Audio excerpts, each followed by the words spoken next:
Hi everyone, welcome to the day 3 of 30 days 30 query series for UPSC EPFO APFC new examination. और आज जो doubt है वो है शिमाली गोपाल पवार का। इनका डाउट है कि sir I have an query about age in UPSC EPFO APFC exam 2026-27। The age limit for this exam is still 35 for APFC exam. I just want to ask is that अगर notification 27 के Feb month में आती है तो क्या इस exam के लिए मैं एलिजिबल रहूंगी अगर मेरी एज अभी 34 रनिंग है। ये इशू जो है वो एज से रिलेटेड है। देखो यहाँ पर शमाली का क्वेश्चन ये है कि अगर वो अभी 34 रनिंग है और अगली साल नोटिफिकेशन फेब मंथ में आ जाती है तो क्या वो इस एग्जाम को देने के लिए एलिजिबल रहेंगी या नहीं रहेंगी। तो ये डाउट और भी बहुत सारे बच्चों का है, खासकर उनका जिनकी एज ऑलरेडी 34 हो चुकी है। तो यहाँ पर सबसे पहले तो मैं आप लोगों को एक बार दोबारा से एलिजिबिलिटी की जो कंडीशन है वो जो है रीट्रीट करना चाहूंगा। एपीएफसी एग्जाम के लिए अगर आप एज लिमिट को देखें तो कोई मिनिमम एज लिमिट मेंशन नहीं कर रखी है, लेकिन मैक्सिमम एज लिमिट 35 मेंशन कर रखी है।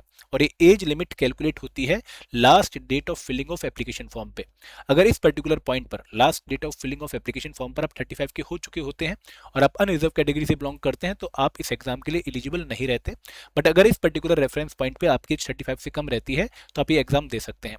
बट क्योंकि गोपाल पवार आप इस टाइम पर 34 रनिंग है, ठीक है, तो आप फेब मंथ तक 35 के हो चुके होंगे, तो उस केस में आप एग्जाम के लिए एलिजिबल नहीं रह पाएंगे। तो यहाँ पर आप लोगों ने बस ये चेक करना है कि जो last date of filling of application form होगी कि वहाँ पर आप 35 क्रॉस कर चुके हो या नहीं क्रॉस कर चुके हो। तो यहाँ पर जो नोटिफिकेशन आने के चांसेस हैं नेक्स्ट ईयर वो जून 2027 में आने के चांसेस ज़्यादा हैं, क्योंकि अभी करंट साइकिल कंप्लीट नहीं हुई है।